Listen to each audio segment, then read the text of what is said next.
Welcome sa Natural Wellness ni Pastor Vito. At ang ating series ay magpasimulang matulog ng mahimbing. Kung paano ito gagawin ay atin ang natalakay ng dalawang sesyon. At ngayon naman ay ang mga orasan sa ating katawan. Ito palang ating katawan ay pinatatakbo ng orasan na ang tempo, ang timing ay nababatay sa batas. Sa ating katawan ay ito yung pinakamagandang istruktura, pinakamagandang nilikha sa buong mundo. Napaka-delicate, napaka-komplikado, pero napakaganda at napakahiwaga.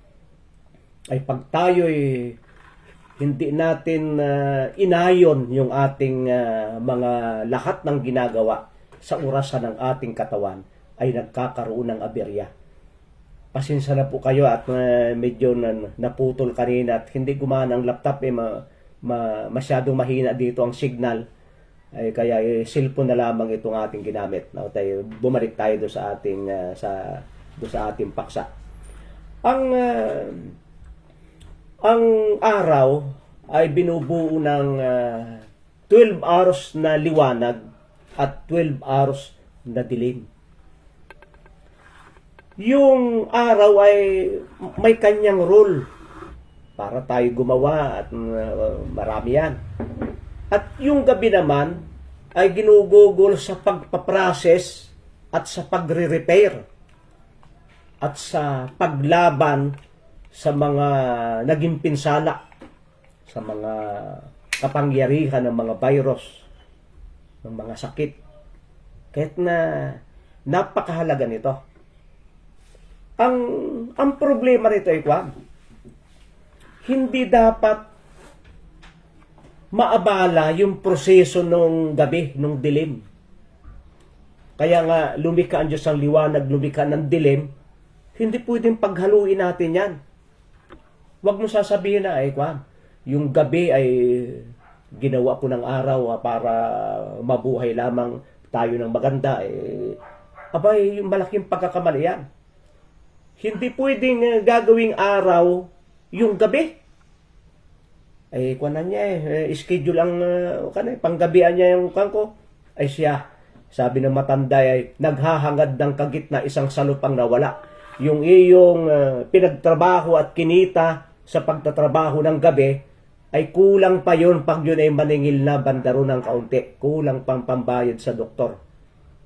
Hindi dapat isacrifice yung gabi na ituturing mong araw at gagawa ka na parang araw. Itong itong orasan, may malaki tayong orasan. Huwag na niyong imagine na parang clock nung suot nating relo. Ito'y orasan ng katawan na yung isa ay yung master clock nakalagay sa do sa ating utak. At yan ay binubuo yan ng approximately 20,000 neurons. Yung 20,000 neurons na yun yung master clock na nagdidikta sa maliliit na clock na nakadestino sa iba't ibang organs sa ating katawan. Napakatindi bukod pa doon sa malaking clock, mayroon pang maliliit para diktahan yung kidney, yung atay, yung puso, yung baga, yung abdo, yung bituka. At yung mga yan ay tatakbo ng sang-ayon sa regularity, sapagkat merong isang master clock na nagmamanda sa mga maliliit na clock. Ay dapat susunod yung bituka, susunod yung puso, susunod yung atay, para hindi magkaroon nitong aberya. Nako, ay ito yung ang tao ay talagang ang pagkalikha sa atin ay diurnal. Ang ibig sabihin ay dapat tayo'y gising at aktibo sa araw. Gising at aktibo sa araw. Hindi tayo dapat natutulog pag-araw. Tayo dapat ay gising. Sapagkat ito'y oras ng paggawa, oras ng pagtatrabaho, at napakaraming mga bagay ang dapat isaalang-alang. Tayo'y aktibong-aktibo sa liwanag. Kaya nga, kapag umaga, papasok yung liwanag sa ating mata. At ito'y tutuloy doon sa ating utak upang kanyang mandahan ng gawain. Pasimulan ang kanyang gawain ng 12 oras. Napakatindi yan. Kaya, alam ba nyo na, kapag bago pa sumikat ang araw, kung kayo'y gustong makarecover ng maganda, nasa labas na kayo ng bahay at naglalakad. Dapat yung unang-unang sinag ng araw ay matamaan yung inyong balat, kayo'y makaharap at maigayunin yung inyong mata at mapasukan ng unang-unang sinag ng araw, hindi pa yun nakakabulag, hindi pa yung delikado. Ganyan yung inyong mata ay inyong itataas, ibababa, itatagilid pa gayon, yung unang-unang sikat ng araw. Kaya yung mga nanay ay napakahalaga nito na yung kanilang anak ay dala-dala sa labas ng bahay at masikatan ng unang sikat ng araw. Napakahalaga nito. At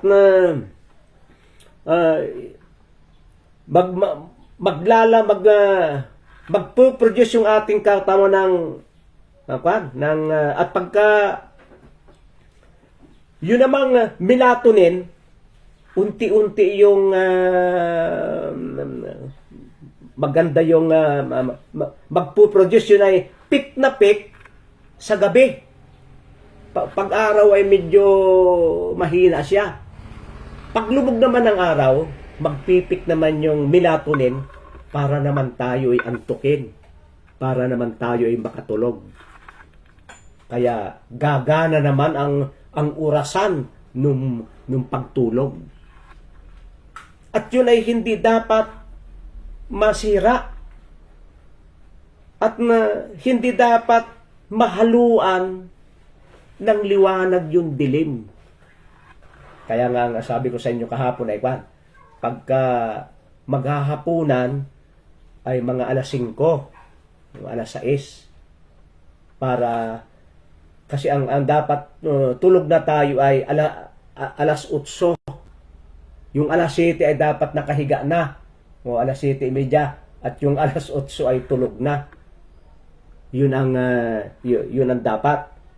Ay pagka hindi po gayon ay delikado yan. Ngayon, ang masamang balita ay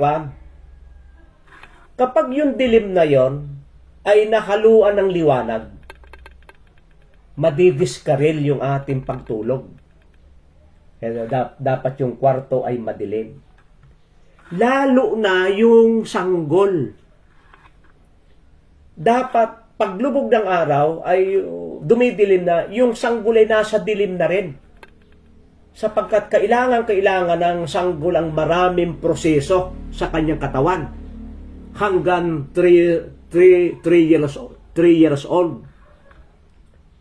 Hanggang 7 years old. Paglampas doon, ay mahirap na maghabol sa damage. Kaya ngayon ay ang babata nang nagkakasakit. Ay paano yung nanay ay yung sanggol ay dapat natutulog ay andun sa nakaharap sa TV, nakaharap sa cellphone ay gabi na.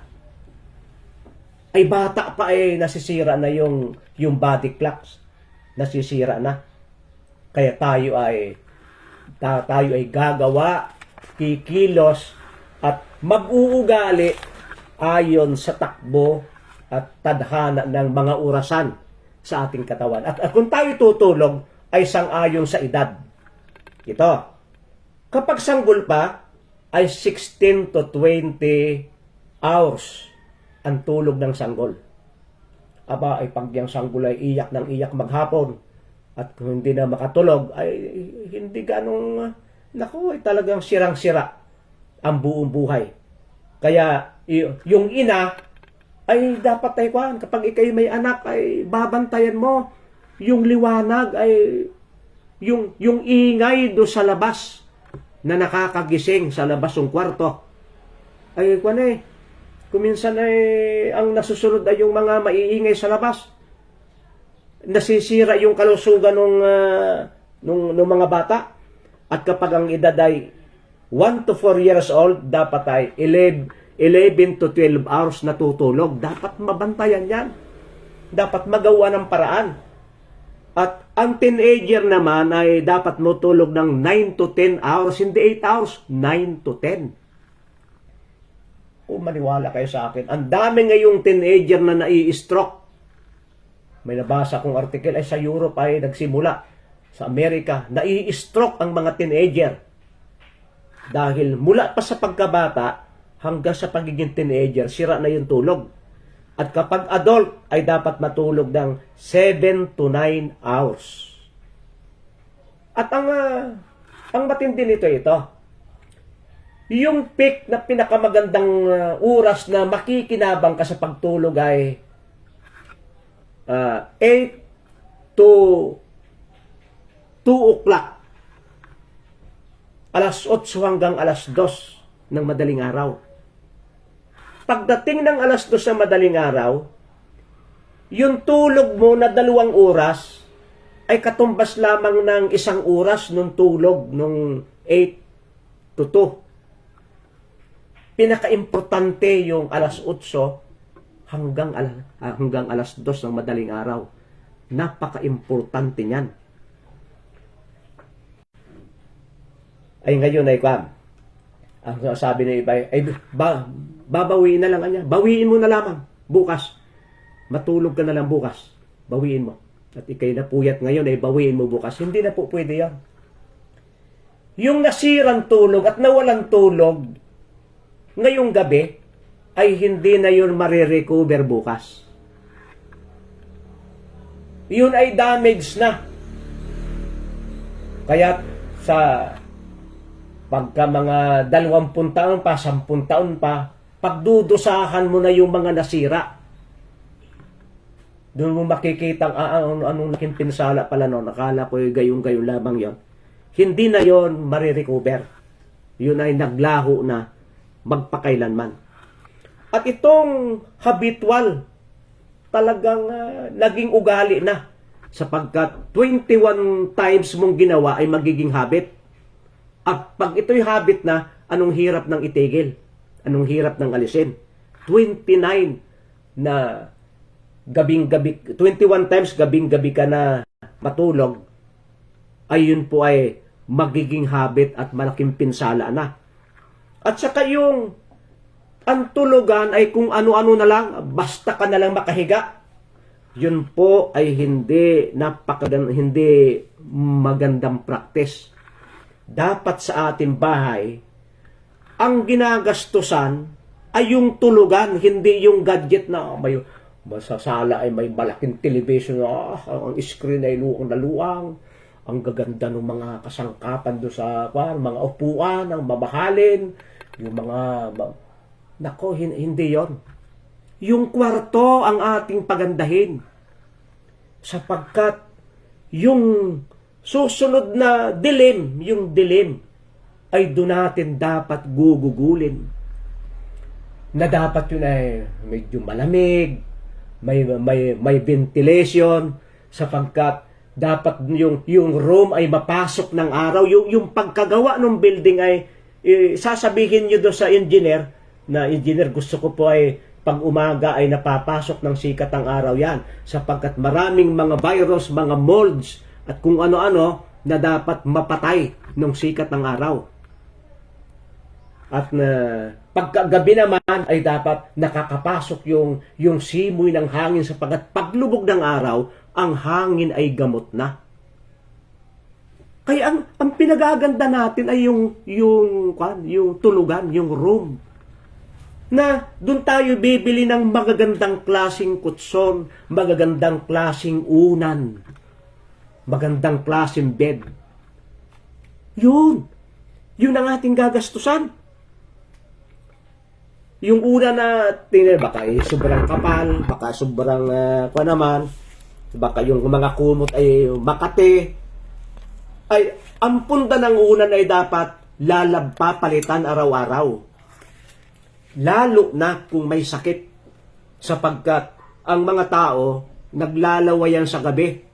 Yung unan niya ay natutuluan ng laway, at pag ang tao ay may sakit, ang sakit ay nasa laway. Dapat yung kumot ay malinis. Ganyan yan. Kaya't na para yun maging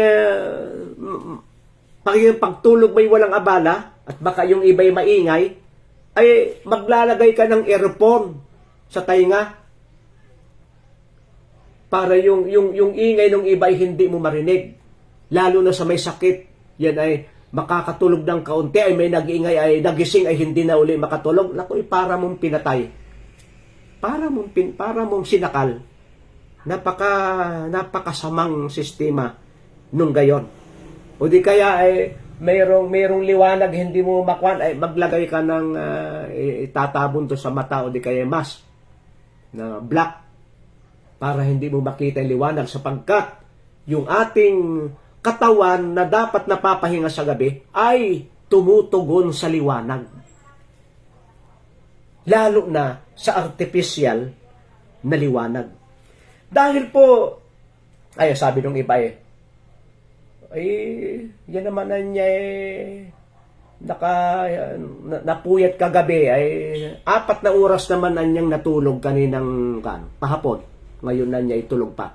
Naku, hindi po yung maganda.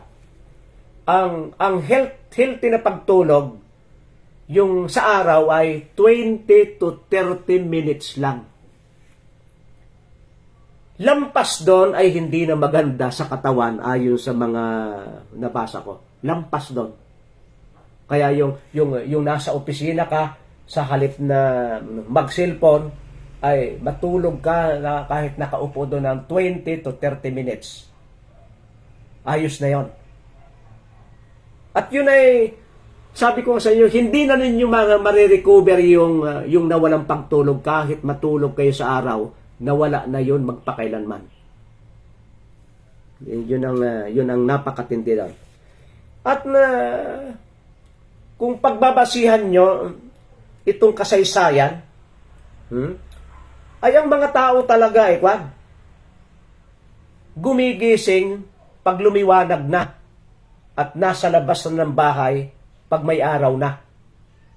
At pagkatapos ay paglubog ng araw, ang tao ay inaantok na. Kung hindi nasira yung orasan, kung hindi nasira yung cycle, kami nga sabi ko sa inyo, alas 5 ng hapon ay nakakain na, at alas 6 ay nasa kulambo na. Nako, ay pagkatapos ay magkukwento yung aming lula, ay sa kwento baga kami nakakatulog. Yung alas 7 ng gabi, ano nang himbing na nun? Ano nang himbing? At pagkatapos ay pag-almusal ay bago ko may dudumi, ay pag-upo sa dumihan ay talagang ang upo na lalabas ka dyan. Sapagkat na hindi pa mga usong sinon na upo do sa mga sagingan, ay sasayad sa lupa, ay mabilis yung paglabas, ay bubuo ng korte na parang ice cream. At ikaw na may tatayo ay makipot din yung dulo. Ano nang ganda ng dumi, anong ganda ng aming pakiramdam nung mga panahong yon. Nagkaroon na lamang ng aberya, nang magkaroon ng radyo, ng telebisyon, ng mga cellphone, at ng maraming mga gadgets na naabala tayo sa ating pagtulog. Pero yung ating mga ninuno ay mga mahihimbing ang tulog. Sila man ay nasa kuweba, sila man ay nasa dampa, napakahimbing ng kanilang pagtulog. Sapagkat, yun yung tingnan, alin ang maganda? Manood ng tela-nobela na nakakagalit o matulog. Abay, kakasarap-sarap nga matulog. Sabi ni Haring Solomon ay walang maigi sa tao kaysa kumain at uminom. Yun yung pangunahin sa akin tingin ay pangatlo na yung pagtulog. Kung dadagdagan ni Haring Solomon yan, ay walang maigi sa tao kaysa kumain, uminom, at matulog at masayahan. Tatlo pala. Kumain, uminom, at masayahan. Pero idadagdag natin yung pang-apat ay pagtulog. Kasi yung hindi pagtulog ngayon ay pinagmumula na po ng napakarami talagang mga sakit. Kaya't na ang isa pang problema ngayon, ang mga tao ngayon ay lagi nasa loob na ng bahay. Hindi kagaya ng panahong ang kantay, dampa na may maliit lang, yari sa kawayan, dingding ay sawali, bisig ang hagdanan, aapat na baitang, ngunit sa mahirap, yan ay siya ng yaman. Sa buong panahon, maging tag-araw at tag-ulan, sa dampang ito ay tahimik ang buhay. Kay sarap mahiga sa aming maliit na dampa, kahit ang sahig ay dikit na sa lupa. Ayan, ang bababa ng bahay ay dampa lang ay ang hihimbing ng tulog at walang sakit. At ang buhay ay inaabot ang 100 years old. Ngayon ay ang lalaki na ng bahay. May mga kurtina na hindi na nasisikatan ng araw. Sa halip na naglalaro sa labas ng bahay at nagtatakbuhan, hindi na nagtatakbo, kamay na lamang at mata ang gumagana at ang nilalaro ay mga silpo na. At pagkagabi ay maliwanag pa rin at tutuloy ang kwan. At ang dami ng sakit, ang dami ng problema, hindi na makatulog, wala nang ganang kumain, i-injeksyonan, i-hospital. Napakahirap ma-hospital, mga minamahal ko. Kaya, ang ating gagawin ay ita-turn off natin yung mga devices na yan para tayo makatulog. Huwag niyong payagan na alas 12 ay may tatawag sa inyo. Alas 9, alas 10 ay may magkokol at may magte-text. I-turn off ninyo. Bakit yung mga nasisirain yung ating kalusugan? Yung ba ngayon may pag tayo nagkasakit ay hahati baga sila ng kirot? Sila baga ang gagasto sa ospital? Huwag nating kanin yan. Huwag nating konsintihin. Ay, kaibigan niya na abay, dapat alam niya. Kaya hindi kita sinagot kagabi sa iyong kulay. Ako'y nagpapahinga, ako'y natutulog na. Sa araw katatawag. Papaalam mo.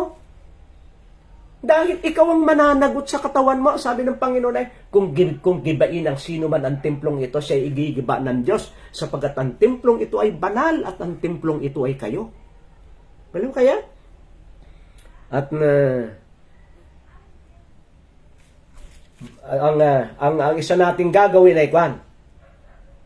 Bago tayo matulog, yun yung relaxing time. Ano yung relaxing time? Ikaw ay kakain ng light meal. Hindi heavy meal, ano? Kung may prutas o gulay, hindi ganun marami. Bago ka mabusog, ikaw ay titigil na. Pagkatapos ay mga 30 minutes, ikaw ay maliligo ng mainit o medyo maligamgam, hindi ganun maligam, medyo mainit. Sapagkat yun ay very relaxing sa ating mga organs, sa ating mga muscles, para maiwasan yung mga pagkapulikat. At pagkatapos ay kung may panahon pa, magbabasa ka ng mga magagandang babasahin. Yung talagang kapakipakinabang o di kaya makikinig ng mga music na magaganda. At pagkatapos, yung music na nakakaantok, kung love song man yan ay nakakaantok, kung folk songs man yan ay mga nakakaantok. At pagkatapos ay huwag maabala yung iyong pagtulog. Pag yan ay nasira yung sistema ng araw at ng gabi. Pag yung orasan natin ng ating katawan hindi sinunod, kasi ang magdidikta kung kailan tayo iihi at dudumi ay yung ating katawan. Kung ikaw ay nagtatae, ay mayroong orasan diyan kung kailan mo i-release yung diarrhea na yan. Kung kailan kababahin, nakadepende yan sa kwan. Huwag natin pipigilin yung pag-ihi, pagdumi, pagbahin, pagtawa. Pinatatakbo yan ng orasan. Huwag nating sasalansangin yan. Alam niyo ay Kwan, nung una hindi ko matanggap, bakit ako yung nagka-cancer sa kidney? Naalaala ko na ako'y 3 taon na nagme-medical ng puspusan. Medical mission. Do sa Luciana, naalala ko kami ni Wellington, kuminsan ay dadalwa lang kami. Pupunta sa isang barangay, ay datingan naman yung tao. Gabi na ay may nagdadatingan pa. Ako naman, ay pinakakain ay nahihiya naman, baka hindi ko matapos ay pagtingin ko'y marami pa, hindi muna ako kumakain. Yung pag-ihi at pag-inom ay nakakalimutan. Ako'y ihing-ihi na, ay hindi ako makaihi at yung isa ay kanina pa. Hanggang nagpatuloy yon. Aba, ay ang hirap umihi, ang hirap uminom, gawa ng nakapili, dadalwa kami. Hindi ba ako makatanggi ng bukas na po ba, 20 lang po muna ngayon ha, bukas na uli kami hindi ko kayang sabihin noon. Inabuso ko yung orasan ng aking katawan. Inabuso ko talaga. At pagka dating namin sa bahay ko minsan ay 1:00 na kasi aalis kami 12:00. Hanggang may tao, inabuso ko yung aking katawan. Ay pagkatapos ay sa gutom, kakain naman ako ng pagkarami-rami. Ay dalawang gutom ang inabot ko. At iihi ako ng dami-dami sa daan. Ay talagang naku. Ay mantakin mo ako'y nasa Manila ay bigla akong nilamig. Pagkatapos ay yung kortina nung bas ay pinupulupot ko na sa aking katawan ay napakalamig. Tapos ay 1 linggo ako may lagnat dyan. Hindi nawawala. Nung umigi, para ako'y nakalutang na sa hangin. Ang hirap. Yung balance ay nawala. Ako'y nagpa-ultrasound, whole abdomen. O naku, ay may nakitang malaking bukol sa kidney. May mga cyst sa pancreas. At kung ano-ano pa sa bladder, ay may cyst. Punta ako sa ospital. Ay noon ay punuan-punuan. Doon ako nilagay sa may mga nagmumultong room. Doon ako nilagay at ako ay isi-CT scan. Yung palang pag-CT scan ay mahirap pala. Nung isi-CT scan ako in-injection na para yung aking kidney ay maging kulay blue. Para makita ng maganda. Uy, talaga naman ay cancer sa sabi ng doktor ay wag ka ng pastor uuwi. Tanggalin na natin yung kidney mo. Biruin mo yan. Ay aking binabalik yung aking alaala. Ay ako may gawa nung pinigil ko yung mga pag-ihi at pag-inom na kakalimutan ko na. Ay si mami ay dami namin pasyente kasi pag kami lumalabas, ay ito, merong nagpo-foots pa. May kasama akong yung paa ang tiniterapi, foots pa. Merong nagugupit, merong nagmamassage, at merong naghahanda ng mga pagkain, ng mga salad at mga juice. Kumpleto yung aming yun ay libre. Libre yun. Yung aming mga paglilingkod na yan. 3 years. Ay, anak ko. Ay, alam niyo yung pinsala na nagawa sa akin ay hindi kasalanan ng sino man. Dahil inabuso ko yung aking katawan, hindi ako hindi ko mapauwi yung mga tao sa dahilang naaawa ako sa kanila, ay hindi naman ako naawa do sa aking sarili. Kaya't kayo'y aking pinapayuhan, kayong mga nakikinig, abay, sundin natin ang orasan ng ating katawan, regularity, maging regular ang lahat ng ating ginagawa, dikta ng orasan, at wag na wag nating lalabanan yung orasan natin, yung ating nararamdaman na pagdumi, pag-utot, pagbahin, pagtawa, wag na wag nating sasansalain sapagkat ito ay paraan ng ating katawan. Wag na wag nating paghahaluin yung liwanag at dilim. Yung gabi ay ituring natin pamamahinga, alang-alang sa ating kalusugan. Kaya't na iyan ang aking napahaba yung aking lecture. Tayo nga na dadako sa mga ilang katanungan. Nasaan ba yung kandine? Baka may nagtanong, aba, marami-rami ang live natin ay 165. Ang inyong gawin na ito, magmalasakit na kayo doon sa mga kaibigan ninyo. Kung mayroon kayong anak o mga mahal sa buhay na mayroong problema sa pagtulog, ay ipakita nyo ang video inyong i-replay kahit kayo para makita nyo yung mga puntos. At sapagkat ito ay talagang napakahalaga si Christian Apa, good afternoon po, Pastor Christian. Good afternoon din sa iyo. Si Yarim, God bless po, Pastor. God bless din sa iyo, Yarim. Maigat ikaw ay nakatulog. Aba, nawala yung mga nakuha ko. Si Celia Park, si Bilya.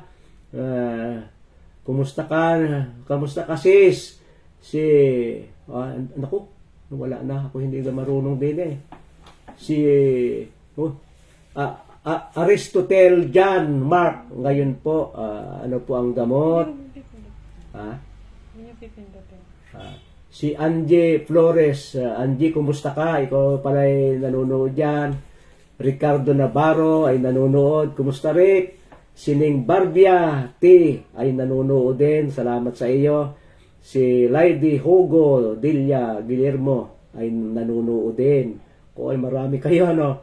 Si Ritzy Salvador, naku, kumusta na kayo? Si Mane Bilihot ay nanonood din, kumusta na kayo?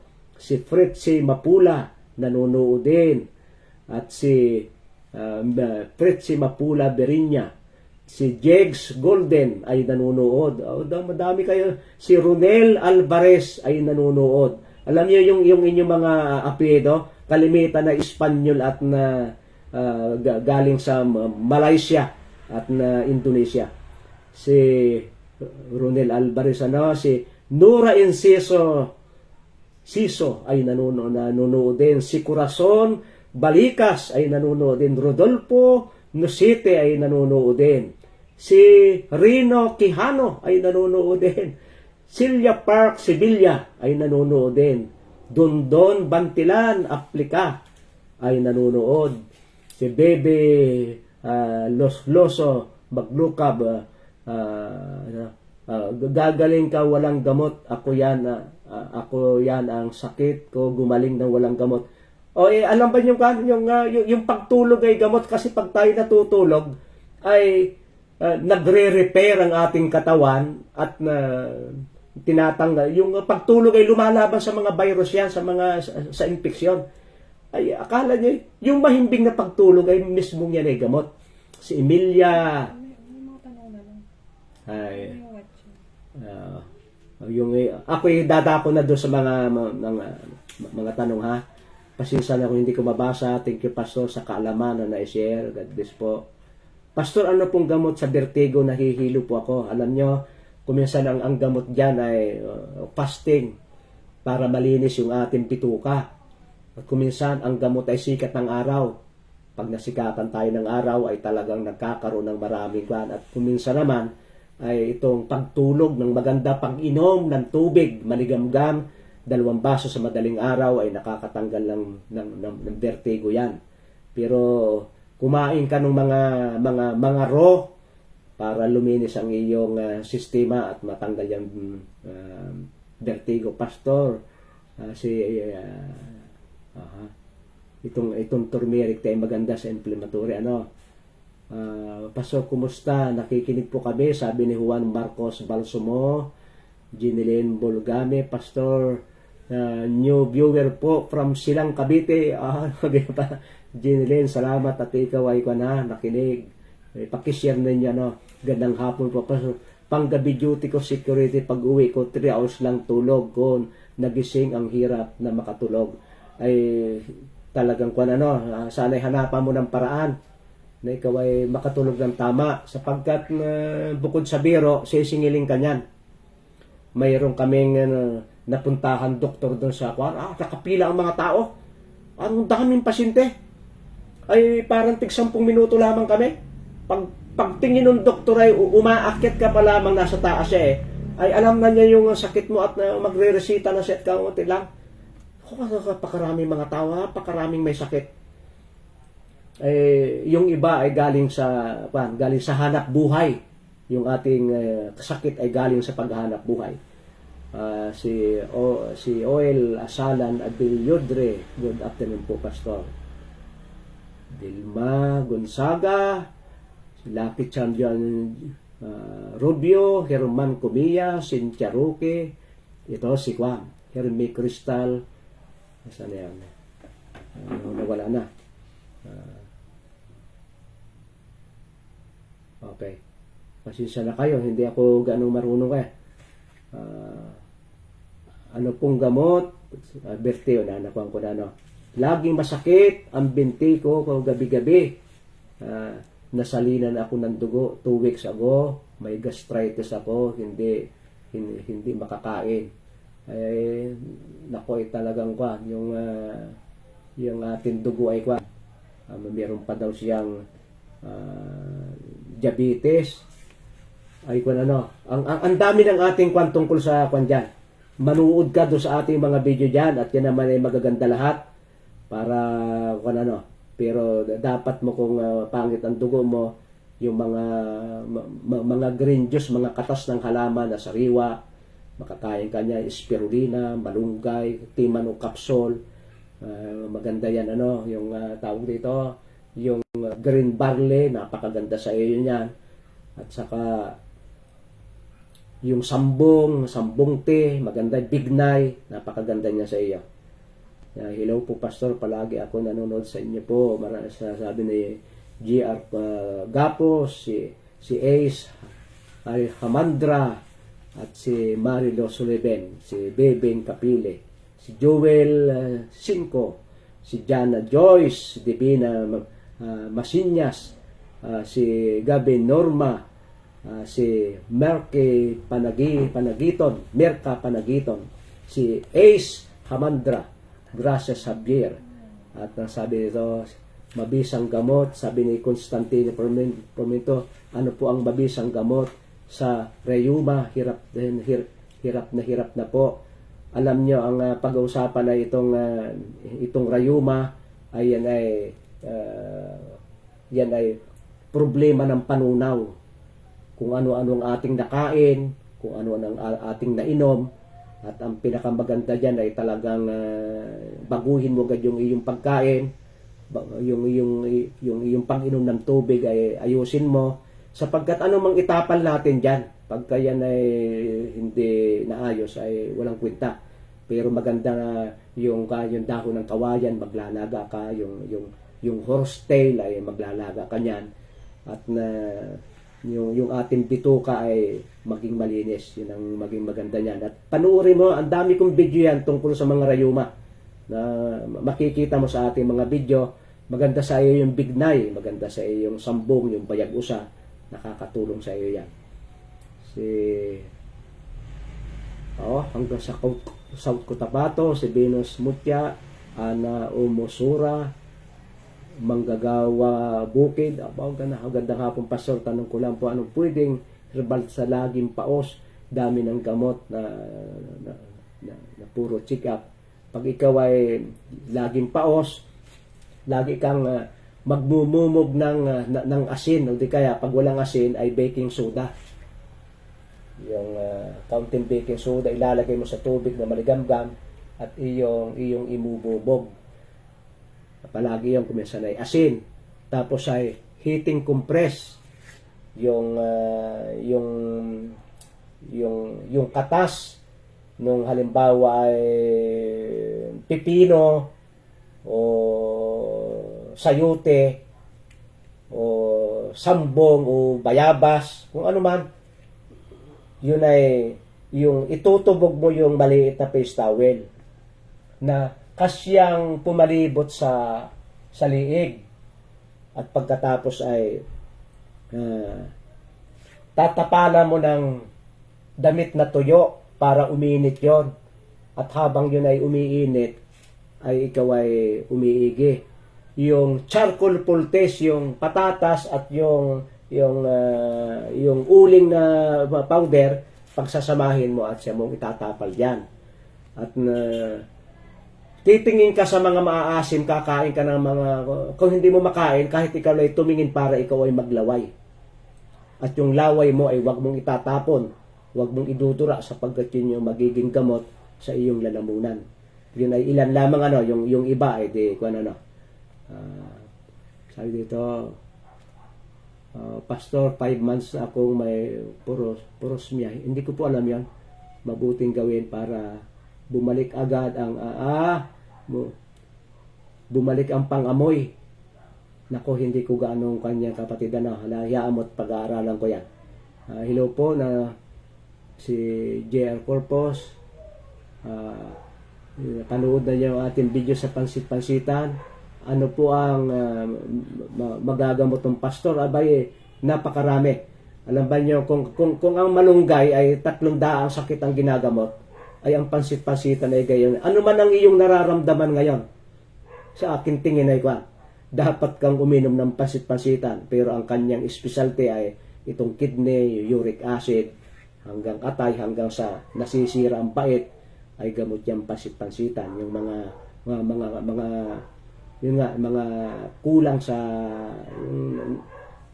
laging stress. Sabi ni Jenny Andar, sa Pastor Natural Remedy.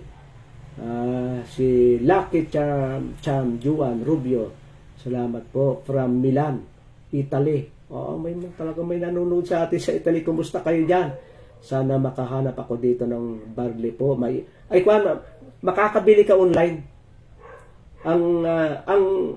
Ang market ngayon ay mas maganda na, sa halip na pumunta ka kung saan nasa Shopee, nasa Lazada. Awan sa inyo kung palagay ko ang Shopee ay international. Ha? Kung ano man ang online dyan sa inyo, lahat ay mabibili mo. Hanggang mga buhay na halaman, mga halamang gamot, mabibili mo sa online.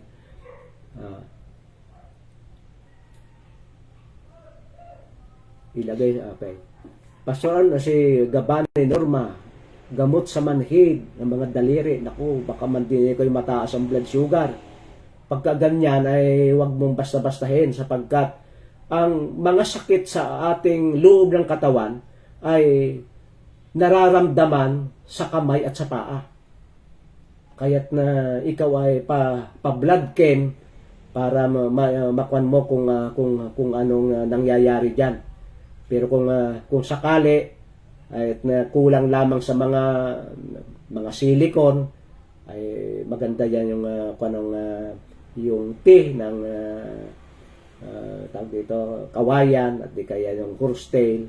At maganda dyan hot foot bath, hot and cold foot bath. Panuuri mo sa YouTube kung paano gawin yan. Di kaya yung tapalan ng yung tapalan ng patatas yung itong daliri.